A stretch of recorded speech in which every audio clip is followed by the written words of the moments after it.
السلام علیکم ورحمۃ اللہ وبرکاتہ. کیا حال ہے سب کا؟ الحمدللہ. پیج 65 سے آج ہمیں پچھلا چیپٹر کمپلیٹ کرنا، پھر نیا پڑھیں گے انشاءاللہ. نحمدہ ونصلی علی رسولہ الکریم، اما بعد، فاعوذ باللہ من الشیطان الرجیم، بسم اللہ الرحمن الرحیم. رب اشرح لی صدری ویسر لی امری واحلل عقدۃ من لسانی یفقہوا قولی. الثالث، نمبر 3، ان یحذر من امر بصرہ. ان یحذر کہ وہ ڈرے، من امر بصرہ اپنی آنکھ کے معاملے میں. فلا ينظر الی الحرام، پھر وہ حرام کی طرف نہ دیکھے. یعنی اس چیپٹر میں بات ہو رہی تھی نا کہ مختلف گناہوں کو چھوڑ دینا چاہیے. اب یہاں یہ بتایا جا رہا ہے کہ مختلف اعضاء سے جو مختلف گناہ ہوتے ہیں ان کو کس طرح چھوڑا جائے، وہ کیا گناہ ہوتے ہیں. تو جیسے آنکھ کی توبہ کیا ہے، یا آنکھ سے توبہ کیا ہے کہ آنکھ سے انسان حرام چیزیں دیکھنا چھوڑ دے. ولا الی الدنیا بعین الرغبۃ فیہا، اور نہ دنیا کی طرف دیکھے رغبت کی آنکھ سے، للچائی ہوئی آنکھ سے. یعنی دنیا والوں کو اچھے زیور، اچھے کپڑے، اچھے گھر، اچھی گاڑی، اچھی چیزوں کو حسرت کی نگاہ سے نہ دیکھے، کاش میرے پاس بھی یہ ہوں. کیونکہ اللہ تعالیٰ کے نزدیک دنیا کی قیمت مچھر کے پر برابر بھی نہیں. تو جس انسان کی نظر آخرت پر ہو جاتی ہے، جس کے دل میں آخرت کی محبت ہوتی ہے، پھر وہ دنیا کو ایک ضرورت تو سمجھتا ہے، لیکن دنیا سے مروب نہیں ہوتا، متاثر نہیں ہوتا، دنیا کے غم میں روتا نہیں، دنیا کے پیچھے نہیں بھاگتا. الرابع، ان یحذر من امر سمعہ فلا یستمع الی معصیۃ آلات طرب ولہو ولا الی کذب وغیبۃ. ان یحذر کہ ڈرے، من امر سمعہ اپنے کان کے معاملے میں، فلا یستمع تو نہ سنے، الی معصیۃ طرف گناہ کے، آلات طرب ولہو موسیقی اور لہو و لعب کے آلات کے. یعنی طرب ہوتا ہے، یعنی موسیقی مراد ہے. موسیقی اور لہو کے آلات جو ہیں ان کی طرف کان نہ لگائے. ولا الی کذب وغیبۃ، اور نہ جھوٹ اور غیبت کی طرف. دونوں ہی غلط ہے. بعض لوگ موسیقی کو تو حرام سمجھتے ہیں، یا لہو اور شغل کی باتوں کو تو غلط سمجھتے ہیں، لیکن غیبت، چغلی اور ان چیزوں کو وہ برا نہیں سمجھتے، اور ان میں بری طرح مبتلا ہوتے ہیں. یعنی ایک طرف وہ اتنا تقویٰ دکھاتے ہیں کہ اگر کوئی کان میں آواز پڑ جائے تو فوراً کان میں انگلیاں دے لیں گے، لیکن دوسری طرف وہی لوگ بیٹھ کے دوسروں کی بری باتیں مزے مزے سے سنیں گے. تو یہ دونوں ہی چیزیں حرام ہیں، دونوں ہی غلط ہیں. نمبر 5، الخامس، ان یحذر من امر یدہ اپنے ہاتھ کے معاملے میں ڈرے، محتاط رہے. فلا یمدھا الی الحرام تو اسے حرام کی طرف نہ بڑھائے. وانما یمدھا الی ما فیہ اور بے شک بڑھائے ان کو اس چیز کی طرف، فیہ طاعت اللہ عز وجل جس میں اللہ سبحانہ و تعالیٰ کی اطاعت ہے. یعنی اللہ کی اطاعت کے کاموں کی طرف تو اپنا ہاتھ بڑھائے، دوسروں سے تعاون کرے، اپنے ہاتھوں سے کام لے، لیکن غلط کاموں سے تعاون نہ کرے، غلط چیزوں کی طرف ہاتھ نہ بڑھائے. یعنی کسی کو مارے نہیں، کسی کو اذیت نہ دے، کوئی ایسی چیزیں نہ کرے جو حرام میں آتی، جیسے اسلحہ اٹھانا اور کسی کی طرف اس کا رخ کرنا، یا بلا وجہ کسی کو ڈرانا. السادس، نمبر 6، ان یحذر من امر قدمیہ اپنے پاؤں کے معاملے میں، اپنے قدموں کے معاملے میں ڈرے. فلا یمشی تو نہ چلے، بہما ان کے ساتھ، الی مواطن الملاہی ان جگہوں پر جو غافل کرنے والی ہیں. ملاہی لہو سے ہے، تو لہو وہ چیز ہوتی ہے جو انسان کو اپنے اندر اتنا مشغول کر لیتی ہے کہ باقی اہم امپورٹنٹ چیزوں سے اس کو غافل کر دیتی. والمعاصی اور نافرمانی والے کام، ان دونوں سے بچے. بل یمشی بہما بلکہ چلے ان کے ساتھ، الی المساجد مسجدوں کی طرف، والجہادی اور اللہ کے راستے میں جہاد کی طرف، ومواطن الطاعات اور اطاعت کی جگہوں کی طرف. یعنی اچھے کاموں کے لیے چل کر جائے، نیکی کے کاموں کی طرف، لیکن برے کاموں کی طرف نہ جائے. السابع نمبر 7 ان يحذر من امر قلبه، اپنے دل کے معاملے میں بھی محتاط ہو. بعض اوقات ہم ظاہری کام تو بڑے اچھے کر لیتے ہیں، لیکن دل میں کس قسم کے خیالات ہیں کسی کو نہیں پتہ چلتا، اس لیے وہ کھچڑی اندر ہی اندر پکتی رہتی ہے. تو اس کی طرف بھی توجہ کرنی ہوگی، وہ اپنا محاسبہ خود کرنا ہوگا. فَيُطَهِّرَهُ مِنَ الْعَدَاوَةِ الدُّنْيَوِيَّةِ، فَيُطَهِّرُهُ پس پاک کرے اس کو، من العداوتی دشمنی سے، الدنیاویہ دنیاوی، والبغض اور بغض سے، من اجل الدنیا دنیا کی خاطر، یعنی دنیا کی خاطر عداوت اور بغض نہ رکھے. وَيُطَهِّرُهُ من الحسد، اور پاک کرے اس کو حسد سے، وسائر الآفات اور ساری آفتوں سے، یعنی اپنے دل کو دوسروں کے بارے میں برے گمان اور حسد اور دشمنی اور بغض سے، کینے سے پاک رکھے.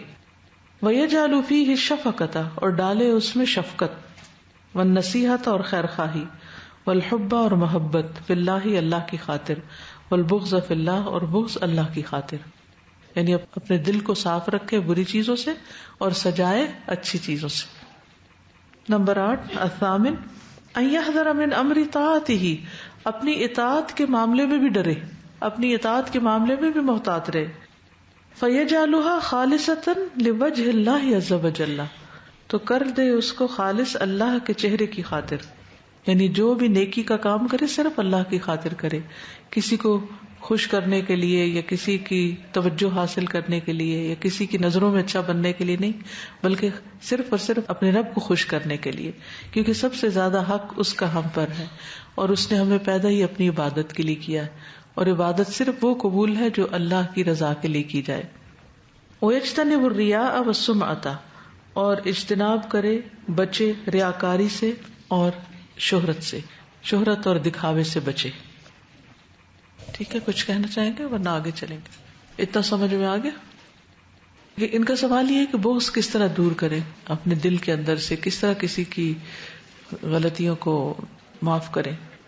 جس سے آپ دیکھیے کہ جب آپ کام کرتے ہیں تو آپ کو اریزر کی ضرورت ہوتی ہے، پینسل سے کام کرتے ہیں، انک ریموور کبھی استعمال کیا آپ نے، وائٹنر استعمال کیا، وہ کیوں کرتے ہیں؟ کیا چیز مٹاتے ہیں؟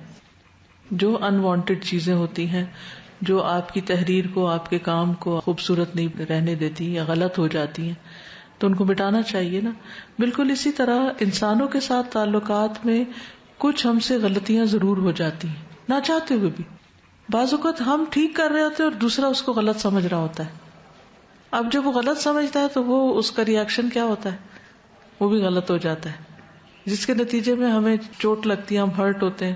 جب ہرٹ ہوتے ہیں تو ہمارے اندر ایک غم اور دکھ کا احساس بھر جاتا ہے، پھر وہ ہم اس کو جانے نہیں دیتے، اریز نہیں کرتے، اس پہ وائٹر نہیں لگاتے، اس کو کیا کرتے ہیں ادھر ہی پکا رکھتے ہیں. وہ آہستہ آہستہ جو ہے نا وہ بڑھنا شروع ہو جاتا ہے، اور بڑھتے بڑھتے وہ اتنا پکا ہو جاتا ہے زخم یا اس کا داغ کہ پھر جب کبھی وہ شخص سامنے آتا ہے یا اس کا خیال ہمیں آتا ہے تو ہم دکھی ہو جاتے ہیں، کبھی رونے بھی لگتے ہیں. تو یہ ہمارے اپنے ہی لیے نقصان دہ ہوتا ہے.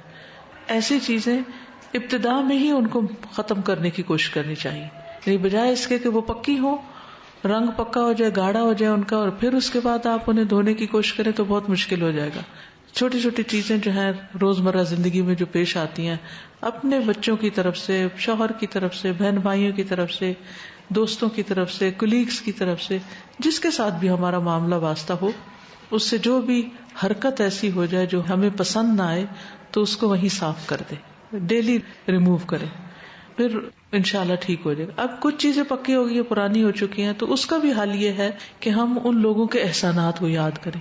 دیکھیے اگر کسی نے ہمارے ساتھ اچھا نہیں کیا ہوتا تو اس کی کچھ اچھائیاں بھی ہوتی ہیں، کیونکہ جب بھی دو طرفہ انسانی تعلقات ہوتے ہیں تو اس میں ایک شخص صرف برا نہیں ہوتا. یہ تو ہو سکتا ہے کہ 60-40 کوئی 60% اچھا ہے اور کوئی 60% برا ہے، لیکن 100% کوئی اچھا اور 100% کوئی برا نہیں ہوتا. لہذا ضروری ہے کہ ہم جب کسی کی برائیاں یاد کرنے لگیں تو ساتھ ہی کوشش کریں اس کی کوئی اچھائی دیکھنے کی. تو ان الحسنات یذہبن السیئات، کسی کی نیکیاں، احسانات، اچھائیاں آپ کے اندر جو پائے جانے والی تلخی ہے اس کو دور کر دیں گی. یہ آخر والا ہے نا 8واں، جس میں یہ کہ اللہ کے چہرے کی خاطر ریاکاری سے بچیں، اور اس طرح سے جو انہوں نے ابھی کویشچن کیا کہ ہم ان کو اپنی جو بغض ہے اس کو کس طرح سے پاک کریں. آپ نے پہلے بھی ایک دفعہ کلاس میں بات ہو چکی ہے اس کے اوپر. تو یہ بڑا اچھا ہے کہ آپ اللہ کے چہرے کی خاطر صدقہ کر دیں. جب آپ یہ بھی تو استاد ایک قسم کا صدقہ ہے، جب آپ کسی کی گناہوں کو غلطیوں کو معاف کر دیں اس کی، جیسے ابھی آپ نے کہا ایک اور اچھا پوائنٹ ایڈ کر دیا کہ ان کے احسانات کو یاد کریں، یہ بھی بڑی خوبصورت بات ہے. اور جب سے یہ آپ نے بتایا ہے نا یہ دورہ قرآن میں کہ اللہ کے چہرے کی خاطر معاف کر دیں، صدقہ کر دیں، تو استاد صدقہ کرنا اور معاف کرنا بڑا آسان ہو گیا پہلے کی نسبت نا. اس کو بڑا فائدہ ہوا ہے اس کا الحمدللہ، کیونکہ اس سے بڑی نعمت نہیں جو انسان کو ملنے والی ہے اگر وہ اس کا سودا کر لے. استاذہ طرب اور لہو کی بات ہوئی کہ موسیقی تو نہ سنی جائے، اور اس کے ساتھ یہ بات کہ موسیقی نہ سنی جائے اور جھوٹ اور غیبت آرام سے سن لیا جائے. یہ تو اسپیسیفک چیزیں اور ان سے احتیاط بھی کر لیتے ہیں، لیکن کچھ ملی جلی چیزیں ہوتی ہیں.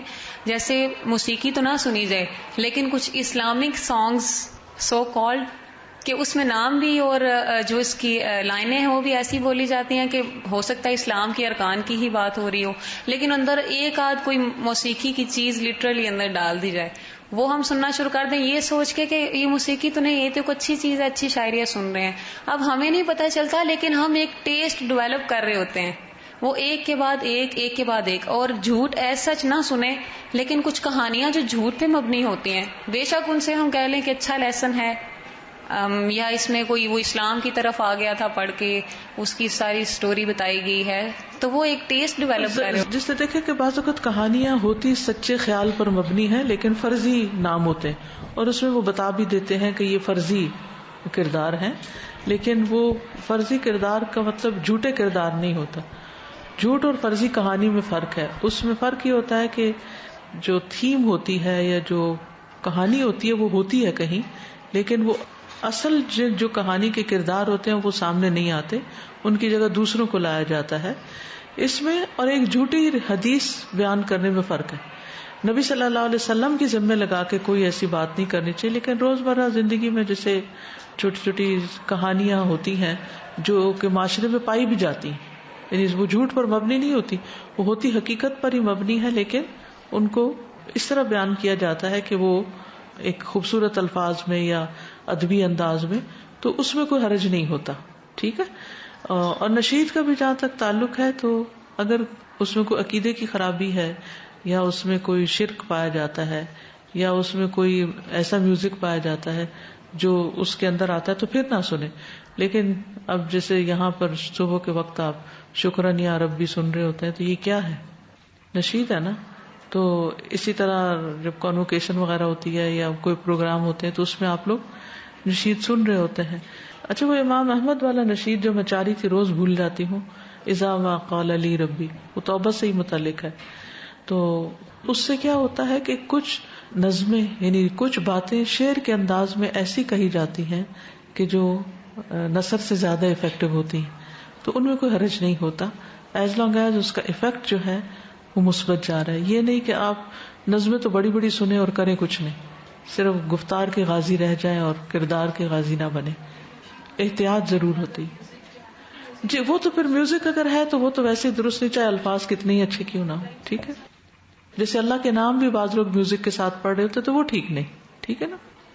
استاذہ کل ہی میں ایک لیکچر سن رہی تھی تو اس میں یہ تھا کہ آپ کو جب ایموشنلی ہرٹ کیے جاتے ہیں تو جس طرح ہم اپنی فزیکل ہمیں کوئی انجری ہوتی ہے تو اس پہ ہم کیا کرتے ہیں کہ اس کو فوراً بینڈیج کرتے ہیں اور اس کو جراثیم اور باقی ساری چیزوں سے بچاتے ہیں. لیکن ایسا نہیں ہوتا. جب ہم ایموشنلی ہرٹ ہوتے ہیں تو ہم واپس، اگر آپ کو کوئی انجری ہوتی ہے تو آپ چھری لے کے واپس اس جگہ کو کھرچتے نہیں ہیں کہ آپ اس کو زخم کو مزید گہرا کریں، بلکہ آپ اس کو بینڈیج کرتے ہیں، اس کو کرتے ہیں. لیکن جب آپ ایموشنلی ہرٹ ہوتے ہیں تو آپ واپس اس کو کھرچ کے اتنا گہرا کر دیتے ہیں کہ پھر آپ کو وہ اور مزید ہرٹ کرتا ہے. تو اس لیے ضروری ہوتا ہے کہ آپ اپنے جو اس کا ذکر کم سے کم کریں تو آہستہ آہستہ مٹ جاتا ہے، پھر ختم ہو جاتا ہے. بعض لوگ کہتے ہیں نہیں اس کو سنانے تو یہ اپنے دل کی بھڑاس نکال لے، لیکن وہ ہوتا کیا ہے کہ اس سے اور زیادہ اس کو شے ملتی ہے. دوسرے جب ہمدردی کرتے ہیں تو اپنے آپ کو اور سچا ثابت کر کے پھر دوبارہ شروع کر دیتا ہے، پھر ہر ایک سے شروع کر دیتا ہے. تو صبر جو ہے کڑوا تو ہوتا ہے لیکن اس کے بعد انسان چین میں آ جاتا ہے کڑوی دوائی پی کے. اور تو نہیں کوئی؟ جی بولیے. السلام علیکم. یہ جو معاف کرنے کی بات ہے نا، تو اگر انسان اپنی غلطیوں کو یاد کر لے اور یہ سوچے کہ اللہ تعالیٰ بھی مجھے معاف کر دیں گے تو بہت آسان ہو جاتا ہے. جیسے حضرت ابوبکر صدیق رضی اللہ عنہ کے بارے میں قرآن مجید میں آتا ہے کہ الا تحبون ان یغفر اللہ لکم. تو وہ مطلب اپنی جو غلطی ہوتی ہے نا انسان کی، بہت کی ہوتی ہیں ظاہر غلطیاں، تو اگر ہم چاہتے ہیں کہ اللہ ہم کو معاف کر دیں وہ غلطیاں، تو ہم بھی پھر لوگوں کو آسان ہو جاتا ہے. بالکل. اور میرا کوشچن ہے استاذہ کہ البغض فی اللہ جو ہے یہ کس حد تک یعنی جائز ہے، یا جس طرح سے ہم نے ایک جگہ پہ کام بھی کرنا ہو اور پھر ہمیں پتہ بھی ہو کہ دین کو نقصان پہنچ رہا ہے کسی کے کام سے، تو پھر ہم کس حد تک بغض رکھ سکتے ہیں؟ بغض تو یہ کہ جو اللہ کی خاطر جن سے محبت ہوتی ہے ان سے بغض نہیں ہوتا. جی. ان کی جو غلطیاں ہوتی ہیں ان کی اصلاح کی کوشش کی جاتی ہے. بغض ہوتا ہے جو اللہ کے دشمن ہوں، ان کے ساتھ اللہ کے دشمن ہوں، اللہ کے ساتھ صریح اور اللہ اعلان شرک کر رہے ہوں، یا لوگوں کو شر کی طرف بلا رہے ہوں، یا غلط کام اعلانیہ طور پر ایسے کر رہے ہوں کہ جس سے دوسرے لوگوں کے بھٹکنے اور گمراہ ہونے کا اندیشہ صرف ان سے ہوتا ہے. ٹھیک.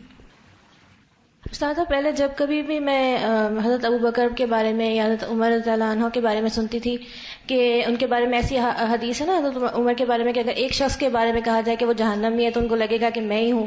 اور ادھر بھی ہے پوائنٹ نمبر 4 میں حضرت ابوبکر کے بارے میں کہ اگر میرا ایک پاؤں اندر ہو جنت کے اور ایک باہر ہو تو میں اس وقت تک بھی چین سے نہیں بیٹھوں گا. تو مجھے بڑی حیرت ہوتی تھی کہ اتنے نیک ہونے کے باوجود ان کو یہ کیسے ہوتا تھا ڈرنا، کیونکہ ہم تو دراصل نیک اپنے آپ کو سمجھ کے اور پھر جنتی فوراً اپنے آپ کو سمجھنے لگتے. تو پھر ایک چھنی کی مثال سے مجھے یہ بات سمجھ میں آئی کہ اگر ہم آٹا چھاننے کے لیے ایک ایسی چھنی لے کے بیٹھتے ہیں کہ جس کے دانے جو ہے وہ موٹے ہیں، تو اس میں کیا ہوتا ہے کہ صرف جو بڑے بڑے کیڑے ہیں وہ اوپر رہ جاتے ہیں اور باقی باریک باریک جو ہے وہ چھنتے چلے جاتے ہیں. تو تقویٰ کو اگر ہم چھنی کی مثال سے سمجھ لیں کہ جب ہمارا تقویٰ کم ہوتا ہے تو ہمارے بڑے بڑے گناہ آرام سے اس میں سے گزرتے جاتے ہیں اور ہمیں پتہ بھی نہیں چلتا کہ یہ گناہ ہے. اور جیسے جیسے تقویٰ بڑھتا ہے ویسے ویسے چھوٹے چھوٹے کیڑے بھی اور چھوٹی چھوٹی غلطیاں بھی یا جو ایکسیلنس کے لیول سے کم جو ہم نے کام کیے ہوتے ہیں وہ بھی ہمیں ایک طرح سے اپنے گناہ لگ رہے ہوتے ہیں. تو جتنا ہمارا وہ تقویٰ اسٹرانگ ہوگا، جتنی ہماری وہ چھنی ریفائنڈ ہوگی، باریک ہوگی، اتنا زیادہ گناہ نظر آئیں گے. اور جب اتنی باریک بینی سے انسان اپنے نامہ اعمال کو چیک رکھے گا تو پھر یہی حالت ہوگی شاید کہ جو ان کی تھی کہ آخر وقت تک خوف رہے گا انسان کو. اب جو چھلنی کی جہاں تک آپ نے بات کی تو حقیقت یہ ہے کہ ہم سب کے ساتھ چھلنیاں لگی ہوئی ہیں، ہر عمل میں چھلنی ہے ہمارے. مثلاً ہم وضو کرتے ہیں تو پانی اتنا استعمال کرتے ہیں کہ جو اسراف میں آتا ہے. طہارت تو ہم نے حاصل کر لی لیکن ساتھ کیا ہے، اس میں چھلنی ہے. اسراف کی وجہ سے سوراخ ہے اور وہ جو نیکی ہم کما رہے ہیں ساتھ ہی ہم بہا بھی رہے ہیں، وہ اس میں سے نکل رہا ہے. پھر اسی طرح نماز ہے، نماز تو ہم پڑھ لیتے ہیں لیکن خشوع کی طرح اس میں بھی چھلنی ہے.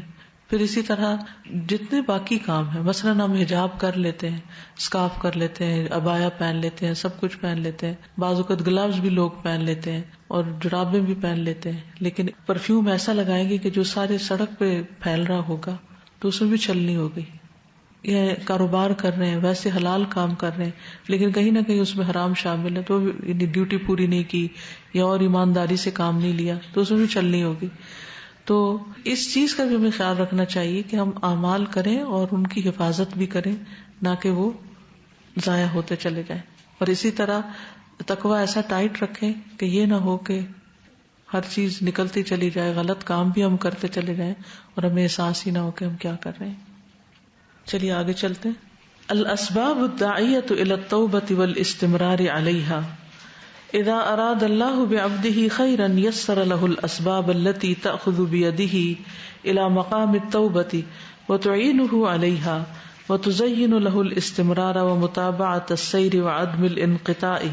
ومن هذه الاسباب 1 محاسبة النفس وهي منزلة التمييز بين ما للعبد وما عليه وهي تعين العبد على التوبة وتحافظ له عليها بعد وقوعها. قال ابن القيم ومن منزلة المحاسبة يصح له نزول منزلة التوبة لأنه إذا حاسب نفسه عرف ما عليه من الحق فخرج منه وتنصل منه إلى صاحبه وهي حقيقة التوبة. والتحقيق أن التوبة بين محاسبتين، محاسبة قبلها تقتضي وجوبها ومحاسبة بعدها تقتضي حفظها. 2 تدبر عواقب الذنوب، فالمرء إذا علم أن المعاصي قبيحة العواقب سيئة المنتهى وأن الجزاء بالمرصاد دعاه ذلك إلى ترك الذنوب من البداية والتوبة إلى الله إن كان اقترف شيئا منها. قال ابن الجوزي انما فضل العقل بتأمل العواقب، فأما القليل العقل فإنه يرى الحال الحاضرة ولا ينظر إلى عاقبتها، فإن اللص يرى أخذ المال وينسى قطع اليد، وكذلك شارب الخمر يلتذ تلك الساعة وينسى ما يجنى من الآفات في الدنيا والآخرة، وكذلك الزنا فإن الإنسان يرى قضاء الشهوة وينسى ما يجنى من فضيحة الدنيا ومن الحد. فقس على هذه النبذة وانتبه للعواقب ولا تؤثر لذة تفوت خيرا كثيرا.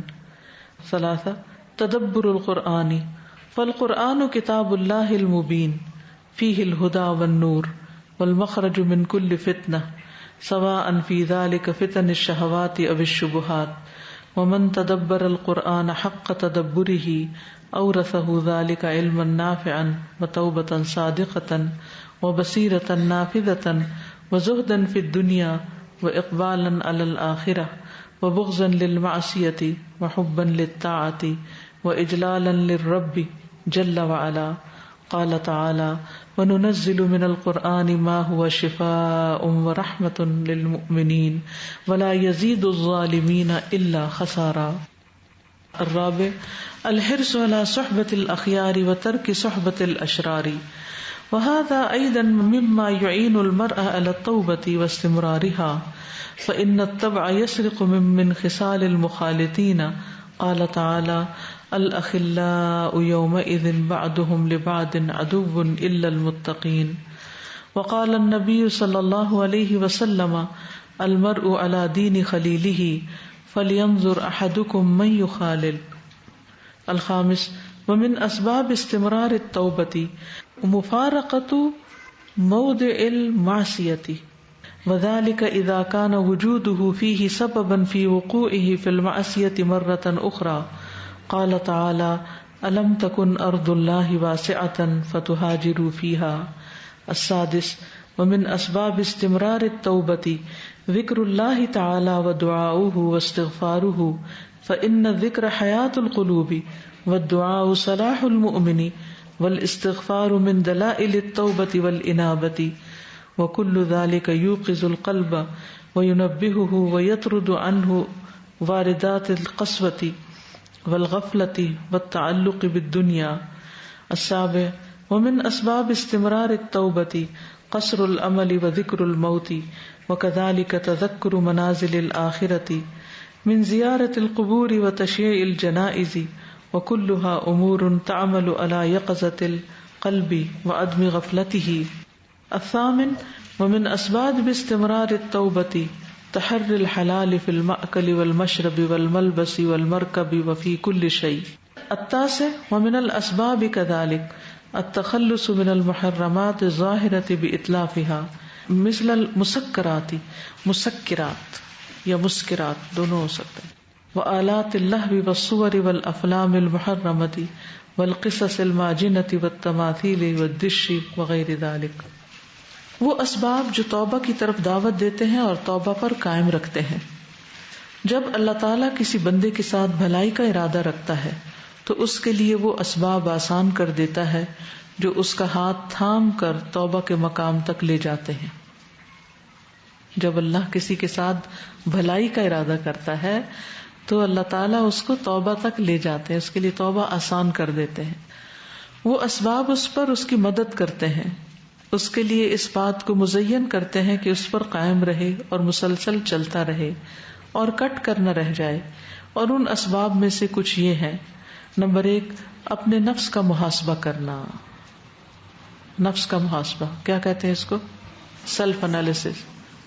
اور یہ مقام ہے اس بات میں فرق کرنے کا کہ بندے کا کیا حق ہے، اس پر کیا ذمہ داری ہے. یہ چیز بندے کو توبہ کرنے پر مدد کرتی ہے. اور اس کے لیے توبہ واقع ہونے کے بعد اس پر قائم رہنے میں حفاظت کرتی ہے. ابن قیم کہتے ہیں محاسبہ کے مقام میں سے یہ ہے کہ اس کے لیے توبہ کے مرتبے پر نازل ہونا درست ہو، کیونکہ جب وہ اپنے نفس کا محاسبہ کرے گا وہ پہچان لے گا کہ اس کے اوپر کیا حق ہے تو وہ اس سے نکل جائے گا، اور وہ حق اس سے نکل کر اس کے اصل مالک کی طرف چلا جائے گا. یہ ہے توبہ کی حقیقت. تحقیق کہ توبہ دو محاسبوں کے درمیان ہے. ایک تو توبہ سے پہلے کا محاسبہ جو توبہ واجب ہونے کا تقاضا کرے، ایک اس کے بعد محاسبہ جو توبہ کو محفوظ رکھنے کا تقاضا کرے. یعنی دو محاسبے، کرنے سے پہلے بھی اور بعد میں بھی. نمبر 2، گناہوں کے انجام پر غور کرنا. تو جب آدمی جان لے گا کہ نافرمانیوں کی سزا قبیح ہوتی ہے، یعنی بہت بری ہوتی ہے، اور اس کا انجام برا ہوتا ہے، اور بدلہ وہی ہوگا جو گھات لگائے ہوئے آدمی کا ہوتا ہے، تو یہ چیز شروع سے ہی اسے گناہوں کو چھوڑنے کی طرف دعوت دے گی. اور اگر اس نے کسی گناہ کا ارتکاب کیا ہے تو اللہ کی بارگاہ میں توبہ کرنے کی طرف دعوت دے گی. ابن جوزی کہتے ہیں عقل کی برتری انجاموں پر غور کرنے کے ساتھ ہے، یعنی دور اندیشی کے ساتھ ہے. البتہ جو کم عقل ہوتا ہے وہ موجودہ صورتحال کو دیکھتا ہے اور اس کے انجام کو نہیں دیکھتا. جو چور ہے وہ مال چھیننے کو دیکھتا ہے اور ہاتھ کے کٹنے کو بھلا دیتا ہے. اسی طرح شراب پینے والا وہ اس وقت تو لطف اٹھاتا ہے اور وہ بھول جاتا ہے جو وہ دنیا اور آخرت میں آفات کی فصل کاٹے گا.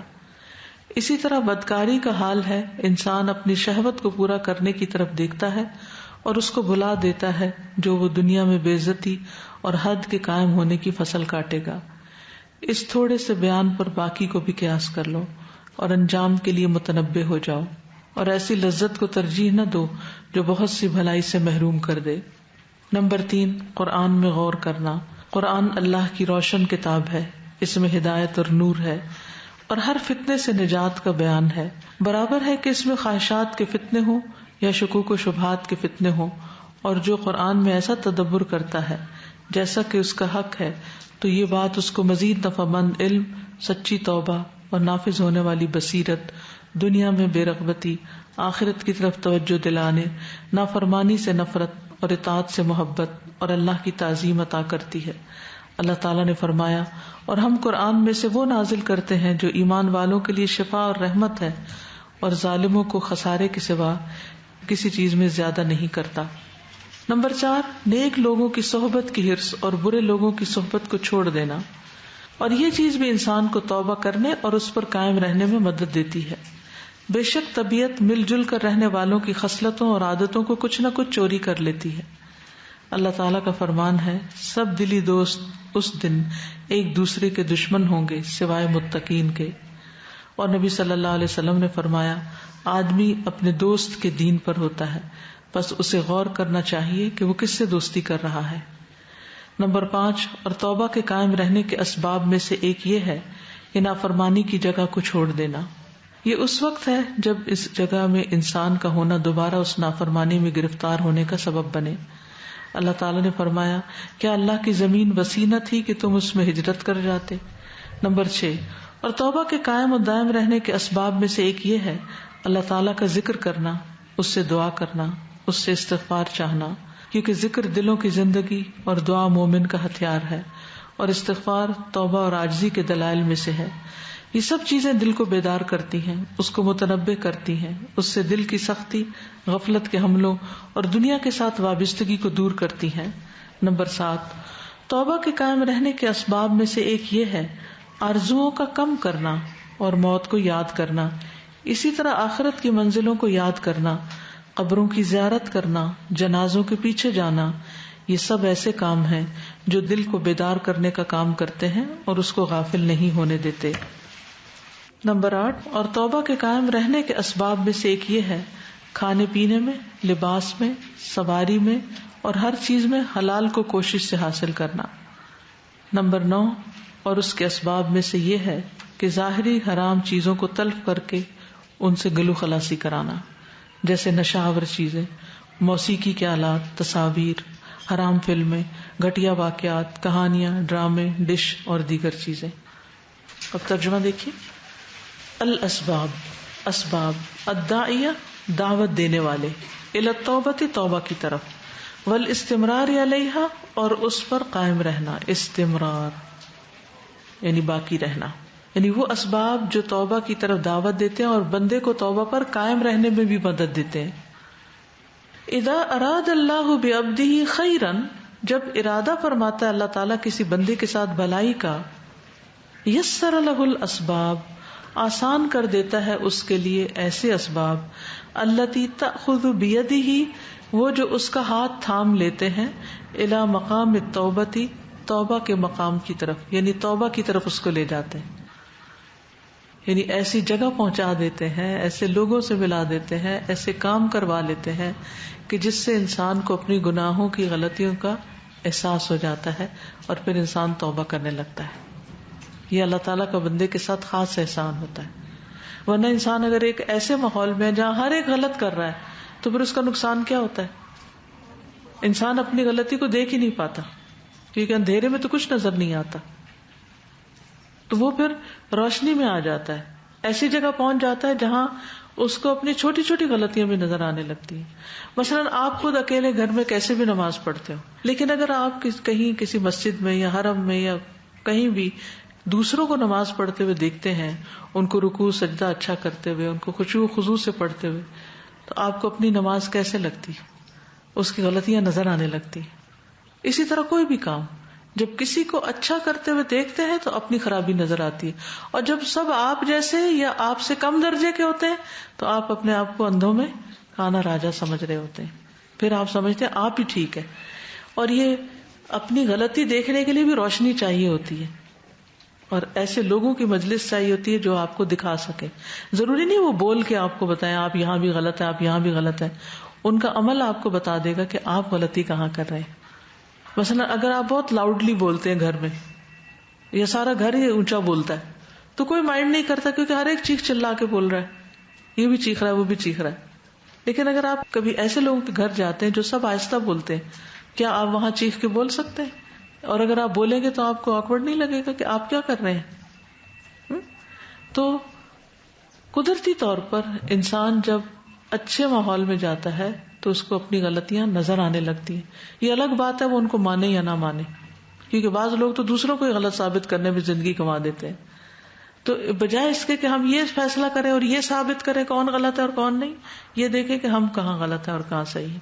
اور اس کے لیے اللہ تعالیٰ ہر ایک کو موقع عطا کرتا ہے، ایسے آئینے دکھاتا ہے. اس کو پہلے بھی میں نے بتایا تھا کہ اس کو الہدا البیانیہ کہتے ہیں، یعنی اللہ سبحانہ وتعالیٰ بندے کو جب ہدایت دینا چاہتا ہے تو مختلف چیزیں ایسی دکھاتا رہتا ہے کہ جس سے اس کو سمجھ آ جاتی کہ اوہ میں غلط ہوں، چاہے وہ اس کے اندر سے خیالات ہوں چاہے باہر سے آثار ہوں. جیسے حضرت ابراہیم علیہ السلام کو اللہ تعالیٰ نے ہدایت دی تھی، وَلَقَدْ آتَيْنَا إِبْرَاهِيمَ رُشْدَهُ مِنْ قَبْلُ، اس سے پہلے ہی سمجھداری عطا کی تھی. تو وہ اللہ کی طرف سے تھی اور مختلف چیزوں کو دیکھ کر ان کی عقل کام کرتی تھی اور وہ اس کو انالائز کر لیتے تھے اور بات کو سمجھنے کی کوشش کرتے تھے، جبکہ ان کی پوری قوم وہی چیزیں دیکھتی تھی اور ان کو سمجھ نہیں آتی تھی. تو یہ اللہ کا فیصلہ ہوتا ہے، اللہ کی طرف سے بڑی عنایت ہوتی ہے کہ اللہ تعالیٰ بندے کو کسی ایسی جگہ لے جائے ہاتھ تھام کے کہ جہاں وہ توبہ کر سکے. وَتُعِينُهُ عَلَيْهَا، اور وہ اس پر مددگار ہو. وَتُزَيِّنُ لَهُ، اور وہ اس کے لیے مزین کرے، خوبصورت بنائے. الاستمرار، قائم رہنا. وَمُتَابَعَةُ السَّيْرِ، اور مسلسل چلتے رہنا. وَعَدْمِ الانقطاع، اور کٹ کے نہ رہ جانا. وَمِنْ هَذِهِ الْأَسْبَابِ، اور ان اسباب میں سے، اب یہ مدرجہ ذیل اسباب ہیں کہ جن کی وجہ سے انسان کو توبہ نصیب ہوتی ہے. نمبر 1، محاسبۃ النفس، اپنے نفس کا خود محاسبہ کرنا، اپنے خود خبر لینا. اور یہ بہت کم لوگوں کو نصیب ہوتا ہے کہ جو اپنا محاسبہ خود کر سکے اور اپنی غلطیوں کو دیکھ سکے. کوئی نفس ایسا نہیں جس کو اللہ تعالیٰ یہ احساس نہ دلائے کہ وہ کہاں غلطی کر رہا ہے، چاہے وہ امراۃ العزیز ہو، چاہے وہ فرعون کے جادوگر ہوں، چاہے وہ پیغمبروں کی قومیں ہوں، چاہے وہ چند لمحوں کے لیے سمجھیں اور پھر پلٹ جائیں اپنی پرانی عادت پر، لیکن اللہ تعالیٰ دکھاتا ضرور ہے کہ انسان کہاں غلط ہے. غلط کرنے والے کو اس کی غلطی پتہ ضرور چلتی ہے.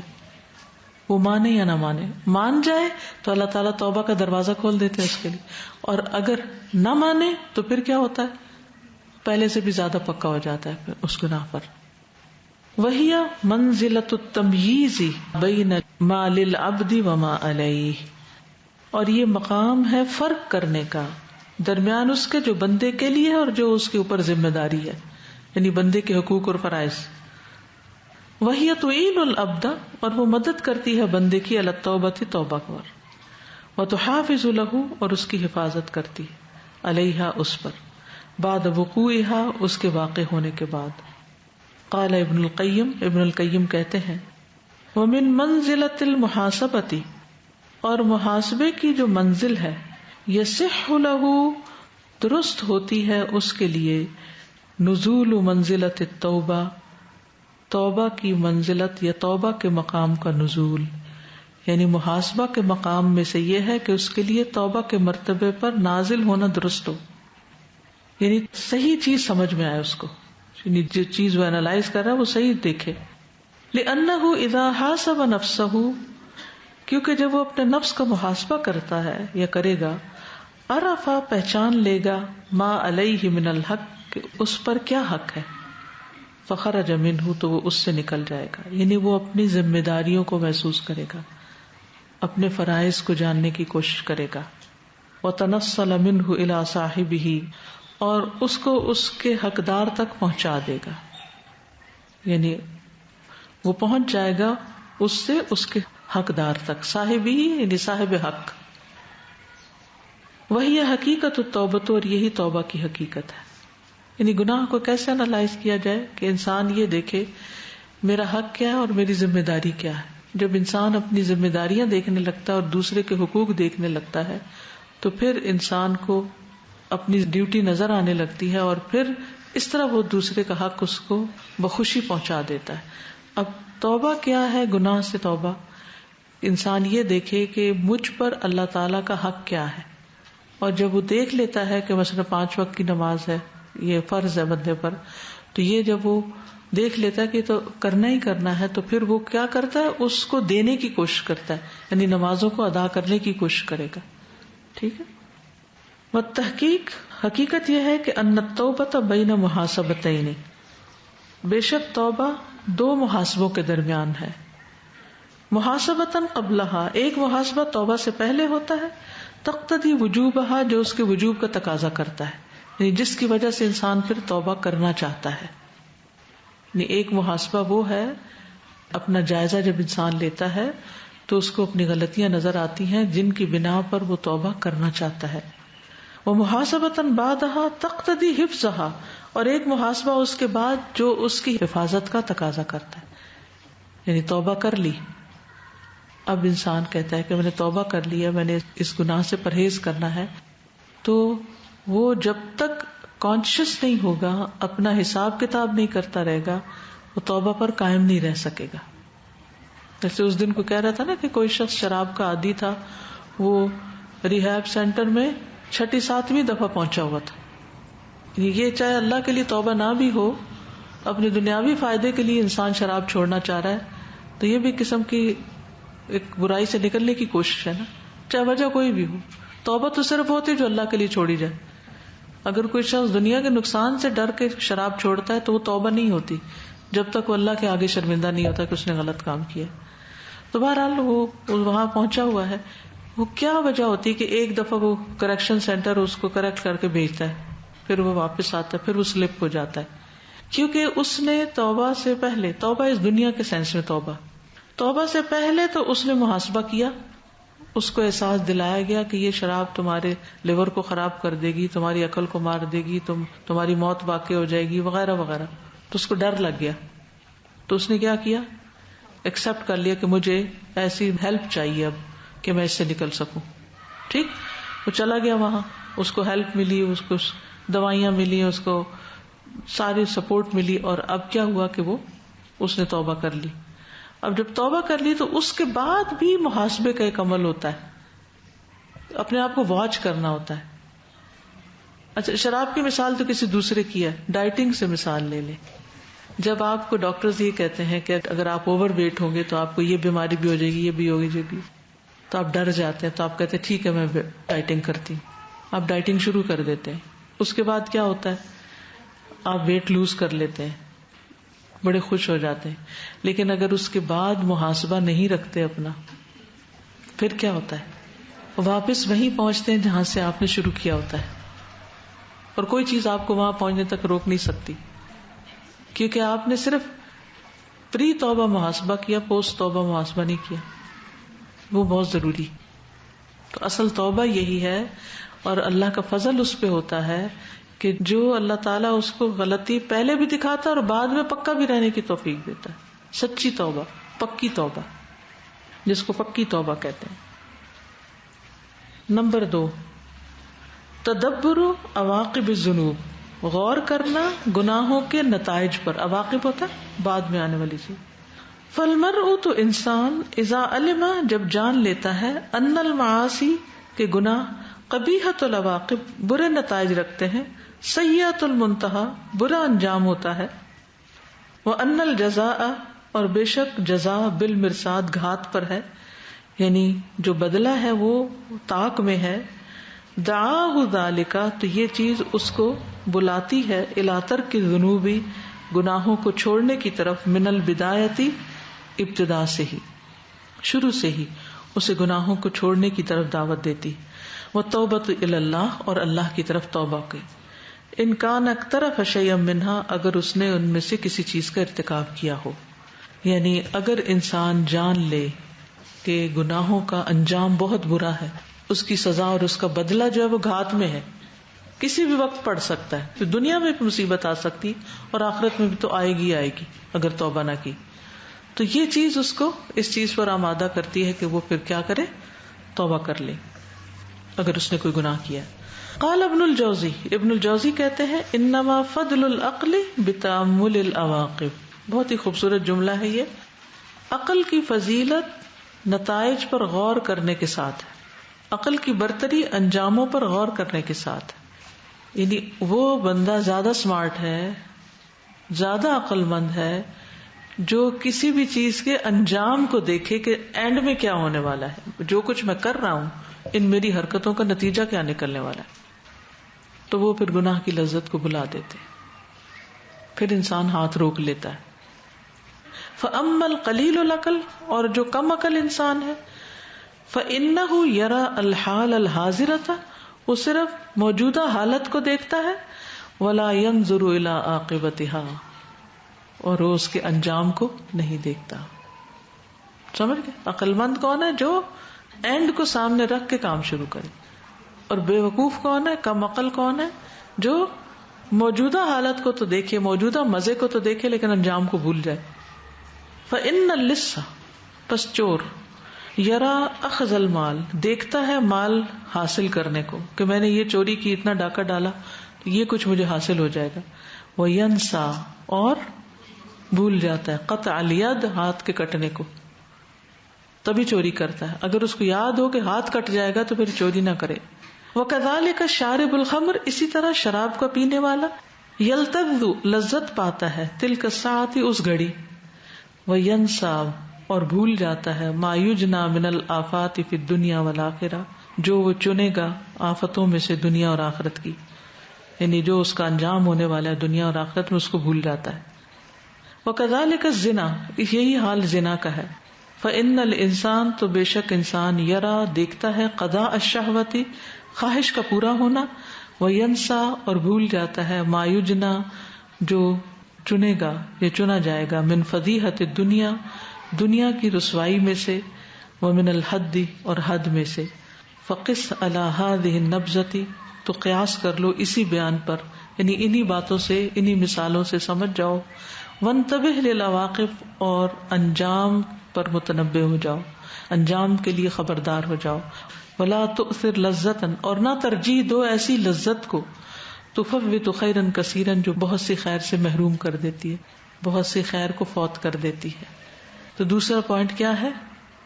کیا چیز انسان کو توبہ کرنے پر اکساتی ہے؟ انجام پر غور و فکر، کہ میرا بنے گا کیا، میرا ہوگا کیا. اور یہ ایک حقیقت ہے، جب بھی کوئی گناہ نہ چھوڑا جا رہا ہو، کوئی بھی چیز، تو اس کے انجام، اس کی سزا کو یاد کر لیں کہ اینڈ آف دا ڈے کیا ہوگا. اور جب انسان کو وہ یاد آ جائے، مثلا ماں باپ کی نافرمانی، یا اسی طرح جھوٹ بولنا ہے، یا چغلی کرنا ہے، کوئی بھی چیز انسان وقتی فائدے کی خاطر یا وقتی مزے کی خاطر وہ کر جاتا ہے لیکن انجام نہیں دیکھتا.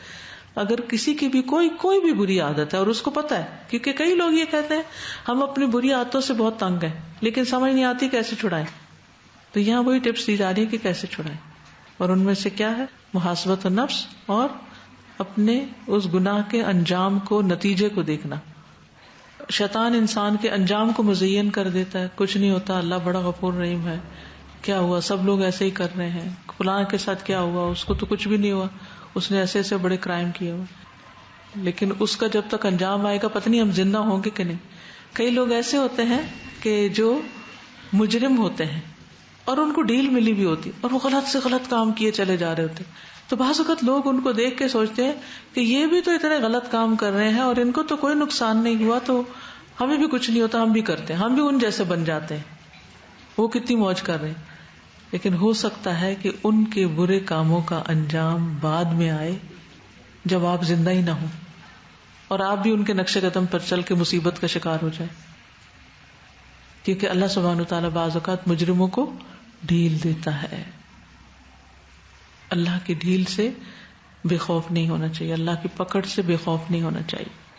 جی سورۃ الملک میں آتا ہے نا کہ وقالوا لو كنا نسمع ونعقل ما كنا في اصحاب السعير. بالکل، کہتے کاش ہم سنتے یا جانتے تو آگ میں جلنے والوں میں شامل نہ ہوتے. سر جیسے ایک چیز سمجھ میں آ رہی تھی کہ جیسے مارکیٹنگ میں ایک ہوتا ہے شارٹ ٹرم اپروچ اور لانگ ٹرم اپروچ. تو جو شارٹ ٹرم اپروچ ہوتی ہے وہ یہ ہوتی ہے کہ جو جیسے سیلس کا جو پرسن ہے وہ یہ دیکھے گا کہ مجھے کتنی نمبر آف کارز بیچنی ہے اور ابھی میں کتنی بیچ دوں. اور جو لانگ ٹرم اپروچ ہے جو مارکیٹنگ کا ہے وہ یہ دیکھے گا کہ مجھے کلائنٹس کتنے بنانے ہیں، تاکہ لانگ ٹرم میں کلائنٹ زیادہ کام آتے ہیں نا. اور ایک دفعہ اگر آپ نے کوئی چیز بیچ دی تو پھر تو تھوڑے عرصے بعد وہ آپ کے واپس نہیں آئیں گے کلائنٹس. لیکن جو مارکیٹنگ کے تو وہ یہ ہے کہ بالکل انجام. نمبر 3، تدبر القرآن، قرآن میں غور و فکر کرنا. فالقرآن کتاب اللہ المبین، پس قرآن اللہ کی روشن کتاب ہے. فیہ الہدی والنور، اس میں ہدایت اور نور ہے. والمخرج من کل فتنۃ، اور ہر فتنے سے نکلنے کا راستہ ہے، نجات ہے. سواء فی ذلک فتن الشہوات او الشبہات، برابر ہے خواہ وہ شہوات کے فتنے ہو یا شبہات کے. شہوات خواہشات اور شبہات شک. ومن تدبر القرآن، جس نے قرآن میں تدبر کیا، حق تدبری ہی، اس کے تدبر کا جو حق ہے، اورثہ ذلک علما نافعا، تو حاصل کرے گا علم نافع، وتوبۃ صادقۃ، اور سچی توبہ، وبصیرۃ نافذۃ، اور نافذ ہونے والی بصیرت، یعنی ایسی بصیرت جو فائدہ مند ہے. وزہداً فی الدنیا، اور دنیا سے بے رغبتی. واقبالاً علی الآخرہ، اور آخرت کی طرف متوجہ کرنے والی چیز. وبغضاً للمعصیہ، اور گناہ کے لیے بغض. وحباً للطاعہ، اور طاعت کی محبت. واجلالاً للرب، اور رب کی بزرگی اور تعظیم. جل وعلا، جو بہت بزرگی اور بلندی والا ہے. قال تعالی، اللہ تعالیٰ کا فرمان ہے، وَنُنَزِّلُ مِنَ الْقُرْآنِ مَا هُوَ شِفَاءٌ وَرَحْمَةٌ، اور ہم اتارتے ہیں قرآن میں سے جو شفا اور رحمت ہے، للمؤمنین، مومنوں کے لیے. ولا یزید الظالمین الا خسارا، اور نہیں اضافہ کرتا ظالموں کو سوائے خسارے کے. کہ ہوتے ہیں ایک اس سے فائدہ اٹھانے والے اور ایک اس سے نقصان اٹھانے والے. فائدہ کون اٹھاتے ہیں؟ جو اس کو پڑھیں، اس پر ایمان لائیں، اس کو سمجھیں اور اس کے مطابق عمل کریں. اور خسارہ پانے والے کون؟ کہ جو پڑھیں، سمجھیں اور پھر اس پر عمل نہ کریں.